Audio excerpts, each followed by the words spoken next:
Sana balang araw, muli tayong pagtagpuin ng langit sa isang sitwasyon na kung saan hindi na kailangan ipilit.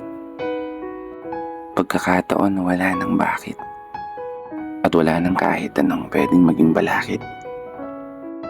Wala nang pwedeng maging tanong at siyang kusang lalapit. Yung pagmamahal na araw-araw pwede nang masulit. Alam mo, akala ko dati, once you fall in love, magiging madali lang ang lahat. Akala ko dati, kapag nagmahal ka, magiging magaan lang ang lahat.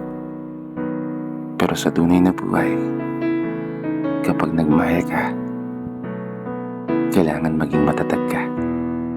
Dahil hindi laging papabor sa'yo ang ikot ng mundo. Dahil kadalasan, mapaglaro ang tadhana. At hahayaan ka nitong makakilala ng isang tao. Hindi para maging masaya ka, kundi para matuto.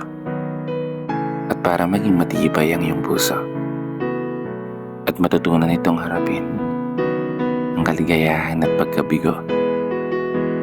Dahil gaya ng mga kwento, sadyang may dumarating at mayroong lumalayo.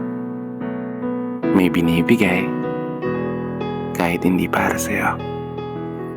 Hindi para pahirapan ka o saktan ka, kundi para ipakita sa'yo ng mundo yung tunay na laro ng pag-ibig na kung saan pwede kang matalo, na minsan pwede ka ring manalo. Pero lagi mong tatandaan, wag na wag kang susuko.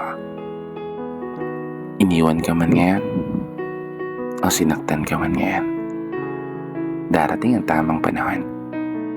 Ibibigay din sa'yo ng langit yung tamang tao na dapat sugalan mo.